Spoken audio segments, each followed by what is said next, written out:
Centre of India trade युनियनच्या वतीनं आज नांदेडच्या जिल्हाधिकारी कार्यालयावर जिल्ह्यातील मोठ्या संख्येने महिला पुरुष या ठिकाणी आंदोलन करीत आहेत। आपल्या चॅनलच्या द्वारे मी या प्रशासनाला एक आमच्या मागण्या सांगू शकतोय।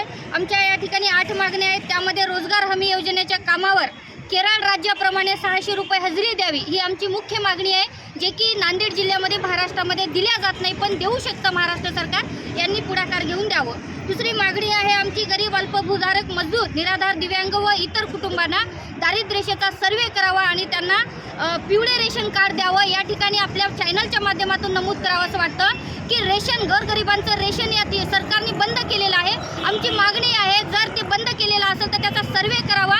अनेक गोरगरीब कुटुंब या रेशनपासून दुरावलेले आहेत, त्यांना पुन्हा एकदा रेशन मिळण्याची व्यवस्था यांनी करावं। बेघर लोकांना घरकुल वाटप द्यावं। खरं तर नरेंद्र मोदीचं सरकार मोठा गाजावाजा करते की आमच्या वेगवेगळ्या घरकुलाच्या योजना आहे 2024पर्यंत आम्ही एकाही बेघर ठेवणार नाही, पक्के घर देऊ।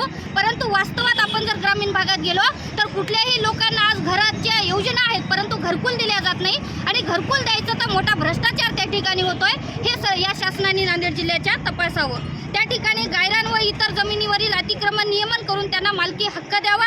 कंत्राटी कामगारांचे वेतन बँक खाते डीबीटीद्वारे देण्यात यावे व वृद्ध निराधार योजनेच्या पेन्शनमध्ये वाढ करण्यात यावी।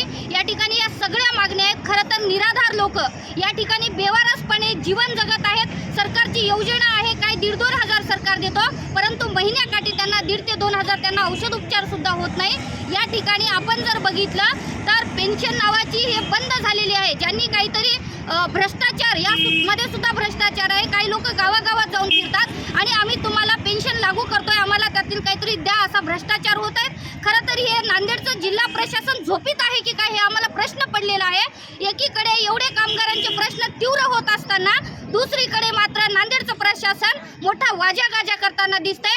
आज जॉब कार्डचा जर प्रश्न आहे तर खूप मोठा आहे। या ज्या ठिकाणी हे गोरगरीब लोक राहतात त्या ठिकाणी कामगारांच्या हाताला काम मिळालं पाहिजे, या मोठी आमची मागणी आहे। या आंदोलनामध्ये मोठ्या संख्येने महिला भगिनी सुद्धा या ठिकाणी आंदोलनात आहेत। येत्या काळामध्ये जॉब कार्ड आणि इतर मागण्या ज्या आहेत त्यांनी जर मार्गी लावल्या नाहीत तर मोठा संघर्ष या नांदेडच्या प्रशासनाचा आणि CITUचा होताना आपल्याला पाहायला मिळत आहे। आमची आज विनंती आहे की नांदेडच्या प्रशासनाची ज्या स्थानिक मागण्या आहेत त्या सोडवाव्या। धन्यवाद। इन्क्लाब जिंदाबाद।